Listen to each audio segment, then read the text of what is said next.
I grew up on the countryside, right next to a national park frequently visited by nature lovers and bird enthusiasts. It is the kind of park where you're not really allowed to bike or ride horses, only walk or run.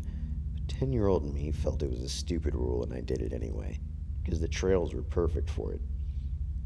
I knew full well that I wasn't supposed to do that. I was caught a few times, but nothing much came of it apart from a half hearted, don't do it again. And I did, of course, until one day, something frightening happened that made me stop.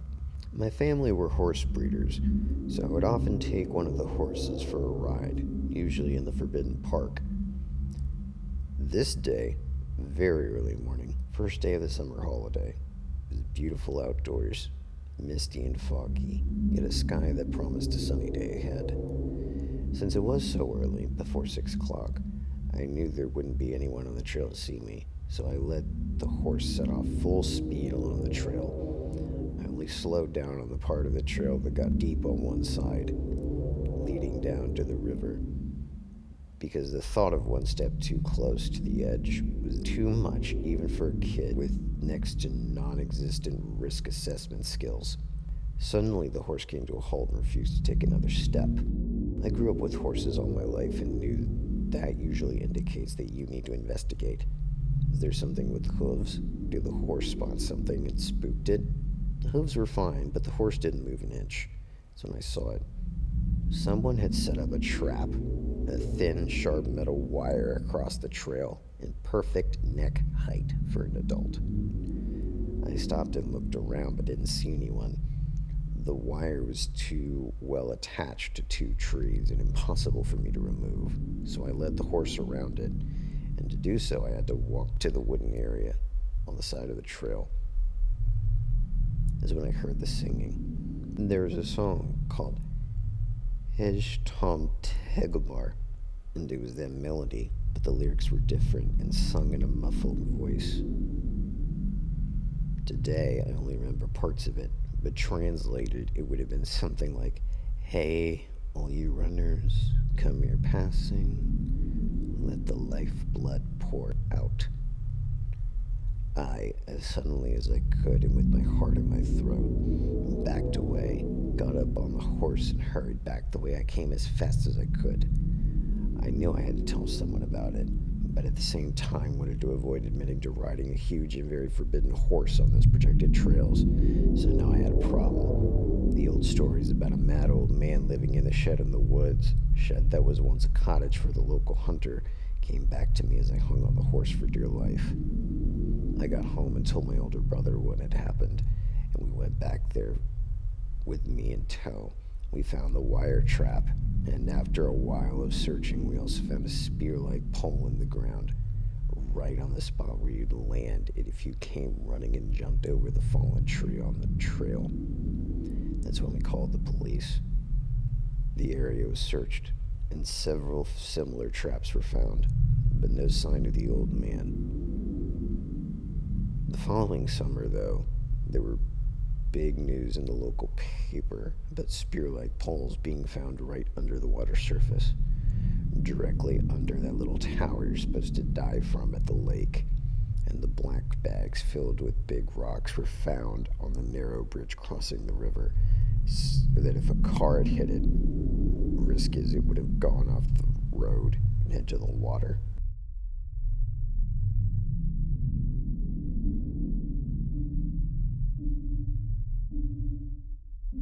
Some background. I work summers as a camp counselor in the northern parts of Ontario, Canada. On the date this particular incident occurred, I was camping with a group of 10-year-old boys on the same lake the summer camp was based in.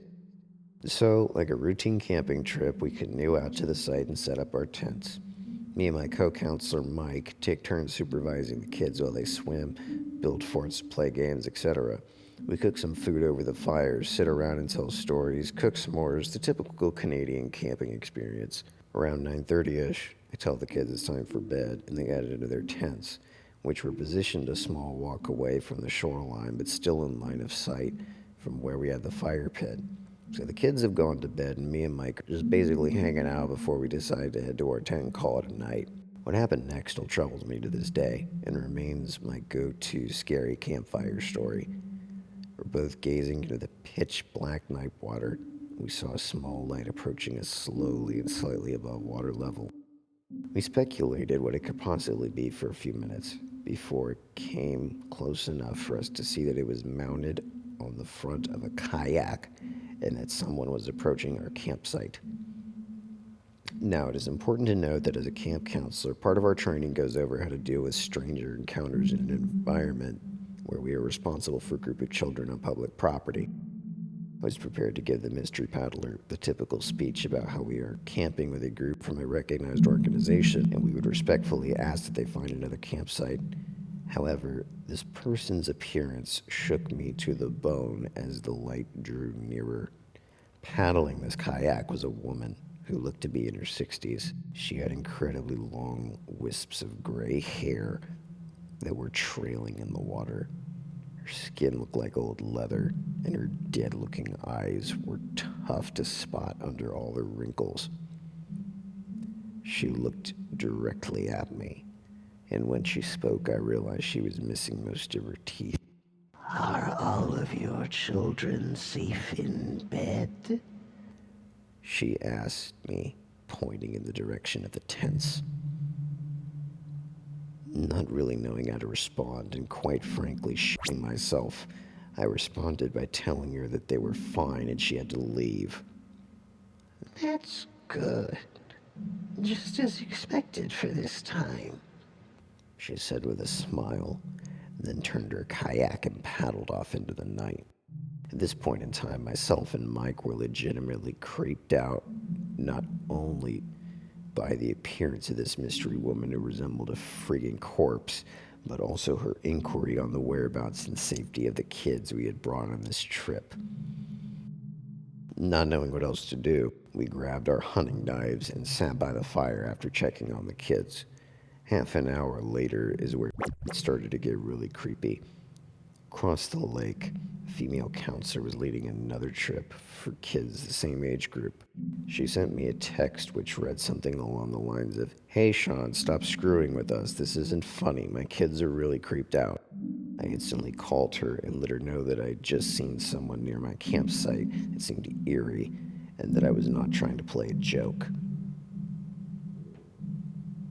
Apparently, one of their kids had opened their tent to take a piss and seen a woman with long hair standing with her arms open towards them near the shoreline.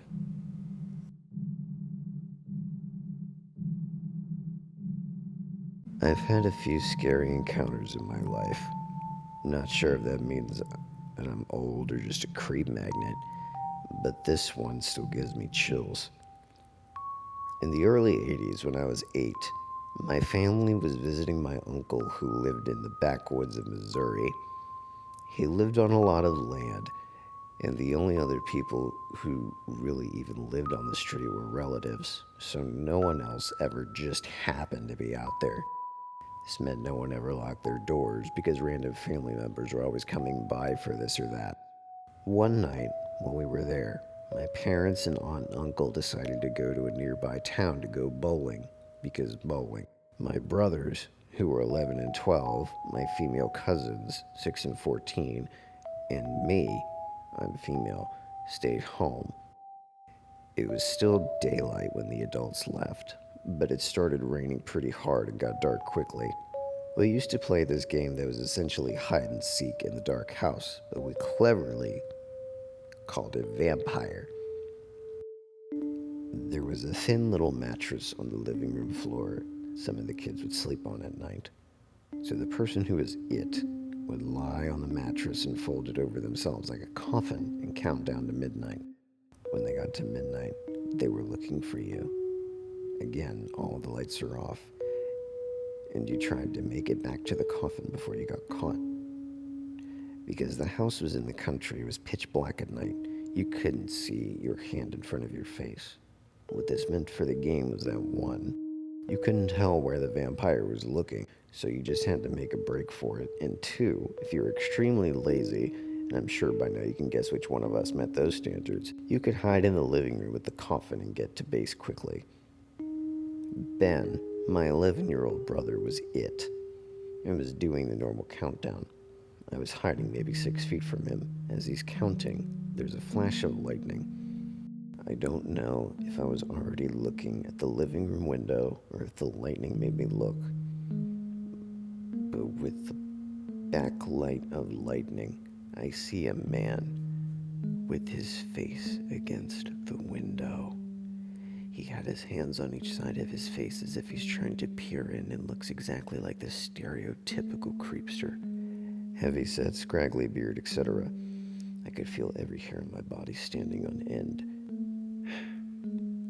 Immediately, I began trying to convince myself that I didn't see what I saw, but then Ben sternly whispered, "If anyone is hiding in here, stay still." I sort of croaked out an "I'm here," right as there was another flash of lightning. Creepster was still there, but was no longer trying to look in the window. Instead, he was now looking toward the front door. Ben and I immediately knew it was coming next. From where he was standing, Creepster was probably only 5 feet from the front door. Ben was the same distance, but there was a couch between him and the door. Ben leapt over the couch and locked the door right as Creepster started trying the handle. At this point, I guess Ben decided that it was best to let Creepster know that people were home and that we knew he was there, because he flipped on the porch light and then started turning on the lights in the house. This was going to sound weird, but I was too terrified to panic. Having said that, I was relying completely on Ben to know and tell me what to do. He told me to go lock the other doors and was yelling for everyone else to come out and to lock all the windows. Honestly, the next few minutes are hazy in my mind. I remember everything up until this point extremely clearly. Then I remember the end very clearly, but I'm less clear about the middle. I know that I locked the side door and then the sliding glass door on the back of the house. When I've talked about it over the years, some people remember us seeing him out the back door as well. I don't think I remember that. What I can clearly recall is locking the sliding glass door and standing there frozen and hearing Ben in a calm but firm voice say, "Close the curtain. Listen to me, okay? Close the curtain." So I did. Ben can't remember that part, and I just remember my fear in Ben's voice, so I'm not sure if I saw a creepster in the backyard or not. We tried to call the police, but my aunt and uncle had a stupid party line and it wouldn't work. Whether from a storm or from a neighbor leaving it off the hook or whatever.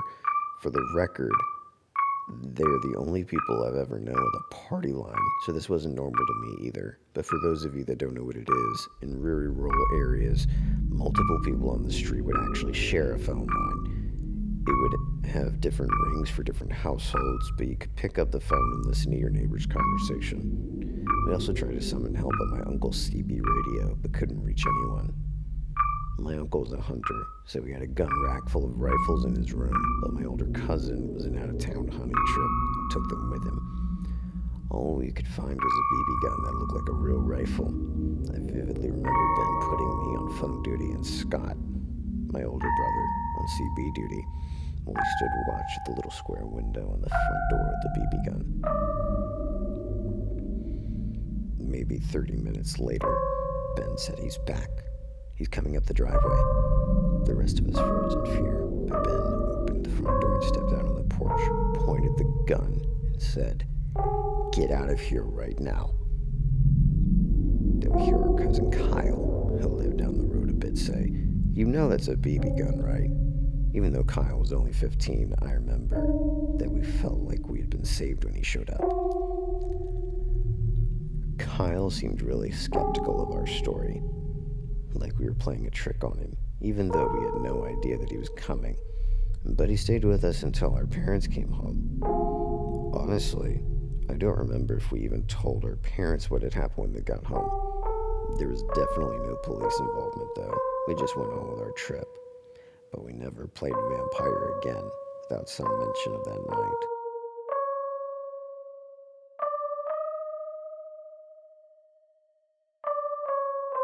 I don't know what to think about this. Does anyone know what we should do? I guess I should start at the beginning. I'll do my best to say what happened.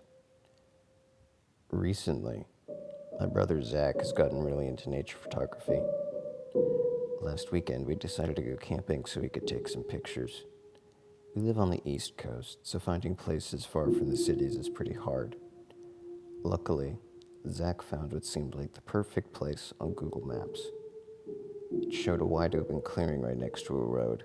It looked like a few hours' drive, but we decided to give it a shot. I packed up my gear and our dog Major. My brother loaded the car with his camera equipment. We set off towards the spot.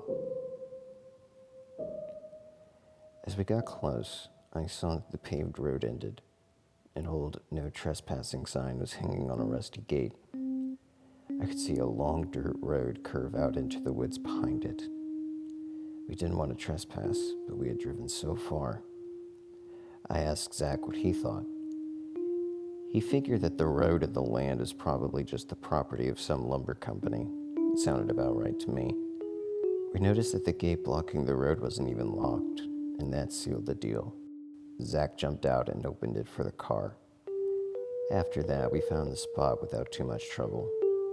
It was pretty much perfect, at first at least. We unloaded our firewood and pretty soon had a good blaze going in the middle of the clearing. Major was running around sniffing everything, looking like he was having the time of his life. Major was a pit bull. We'd had him in our family for almost 5 years. He was a great dog. Loved him more than most people. Helped me through a lot of tough times. Soon it was dark. We had read online that there would be thick clouds covering the sky that night. That prediction was spot on. It seemed like they were thick logs, just brushing over the tops of the trees. The only light for miles came from our little fire. I started making some dinners wrapped in tin foil. Zach was holding his camera, taking pictures of an owl that was sitting in a tree in the distance. He dropped the camera, letting it hang from its neck strap. He looked at me and complained about feeling uneasy. I figured he was just being anxious and didn't put much stock in it while I put together the food. Suddenly, silence rang out through the trees. I realized that may not make much sense, but let me explain.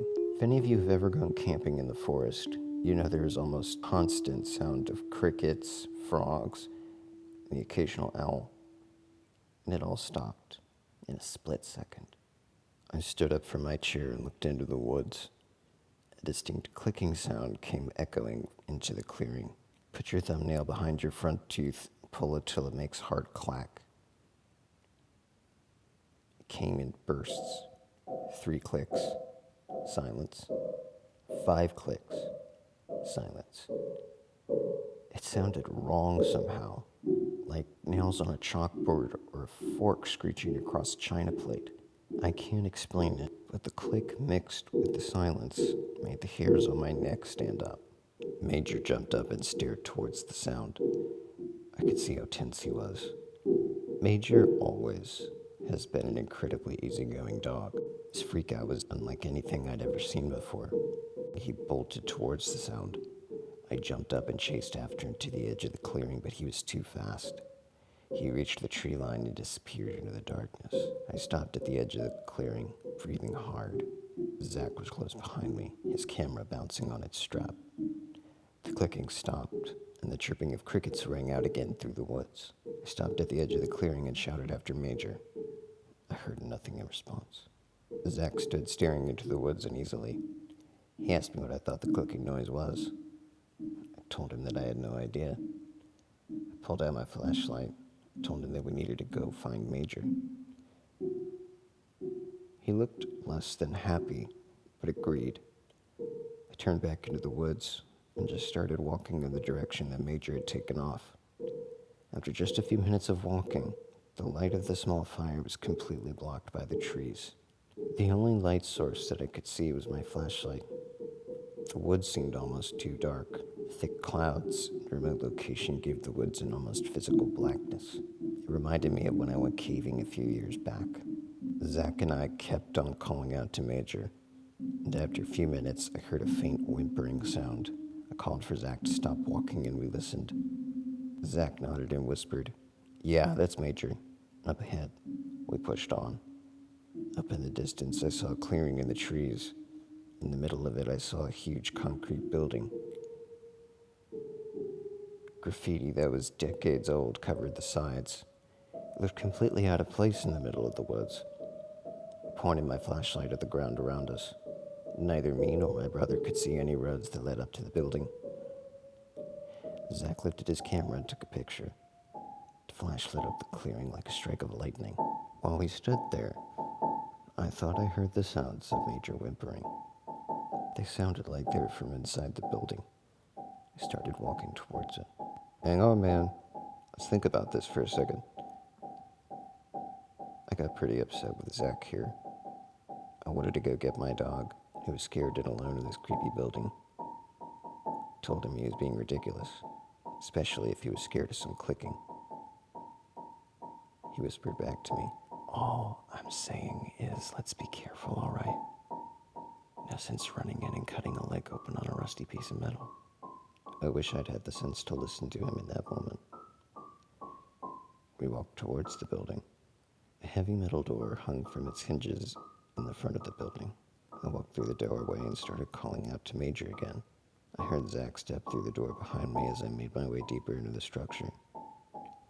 The floor and walls of the hallway were all made of rough concrete. The end of the hallway turned to the right. As I made the turn, I saw a pool of something discolored on the ground. The heavy stench of decay hit me like a wave. My flashlight flickered and went out. I stood in the darkness, clicking the button, but nothing happened. I figured the batteries must have ran out. I unscrewed the battery cap, switched the position of the batteries, put it back on. The flashlight flicked on, but its light was faint. It spilled over what was clearly a several-day-old deer carcass laying on the ground. Its head was nowhere to be seen.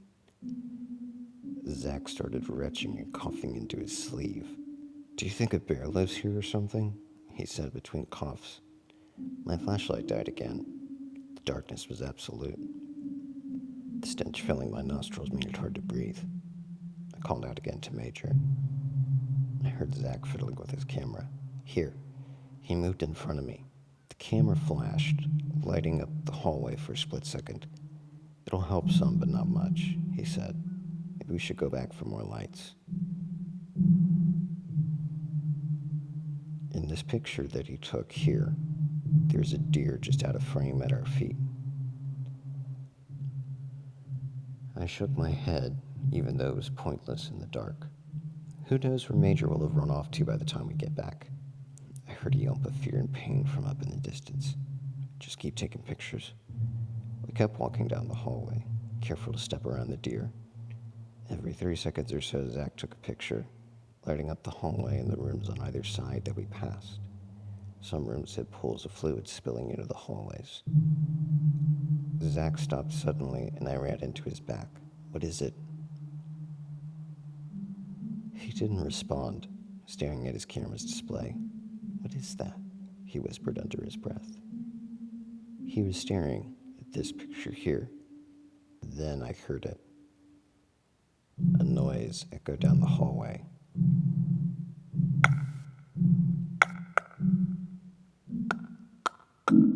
Getting louder. I felt numb. I stared into the blackness, not being able to see anything. Zach took another picture, and light flashed out. I saw it, whatever it was. It almost looked like a human, but deathly white, pale, naked. It had unnaturally long arms with claws that extended at least a foot from each finger. I saw something brown all over its chin and its chest. I think it must have been dried blood. It was on all fours, staring at us. I shouted for Zach to run. I grabbed his shoulder and we sprinted back down the hallway we had just came. I saw one more flash from Zach's camera just in time to step into the deer's body. We ran out of the building and into the woods. I don't know how we made it through the woods and back to the fire. But once we did, we didn't even pause to pack up our things. We jumped into the car and drove out of there. All this was yesterday. I can't stop thinking about Major. We left him there, with whatever that thing was. Every time I think about it, my hands shake. Still, I can't stand the thought of Major being out there alone. We're going to have to go back. We'll bring some weapons and more lights. I hope that's enough. I'd call the police, but what will we say? We were trespassing. No, it has to be us.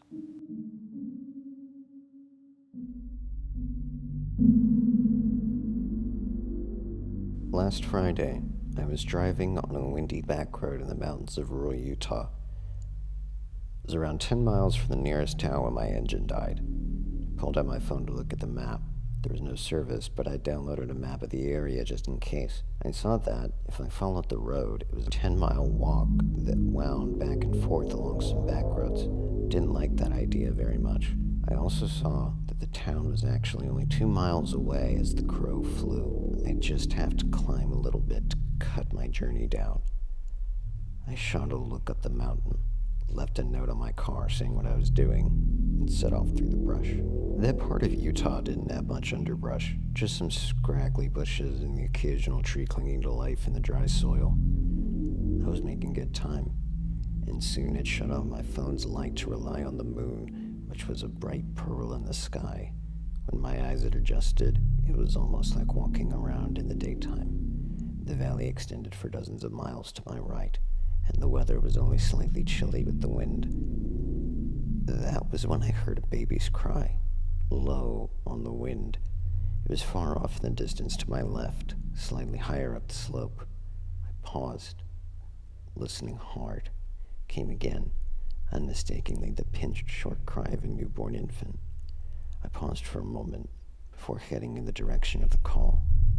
There was no one around for miles, and now there's this kid. After a few minutes of walking, I stumbled across what had to have been a cemetery. It was at least 100 years old. There were no headstones, just rocks marking the spots where the people must have been buried. Couldn't hear any more crying after that. I took a short video walking around the cemetery. After this, I put my phone away in my back pocket, listening hard for the kid. Figured it must have been an animal. Thought I'd heard the coyotes can mimic human cries. Then I turned to look at the moon, only now noticing it had been ringed by thick, dark clouds. Almost as if on cue, the clouds rushed forward. Over the course of 5 seconds, the cemetery went from lit up by moonlight to pitch blackness. Clouds must have been covering every star in the sky as well as the moon. Darkness was complete. I couldn't see my hand in front of my face. It was so black that it seemed almost physical, enveloping and dulling each of my senses. Then the baby cried again from my left, loud and piercing. I jerked, caught my foot on a rock, and fell forward against one of the fences. The baby was shrieking loudly. It couldn't have been more than a few feet away, just on the other side of the fence. I pushed back, sticking my hand into my pocket, feeling for my phone to turn on a light. That's when the dry, papery fingers slid around the back of my throat. Nails dug into the skin, and I thought I heard a high, raspy giggle from behind me just before they began to squeeze. I jerked forward, flipped on my light, and spun around. There was nothing there. I ran away, trying to put as much distance between myself and the cemetery as I could. When I finally reached the town, I put my hand up on my neck and felt the scrapes there. I told myself it was just a tree, but I knew that wasn't true. I managed to get an old mechanic to come help me with my car. On the way back, I asked him a question about a cemetery up the hills. He stiffened, looked at me, and said, "We don't go up there. We know better."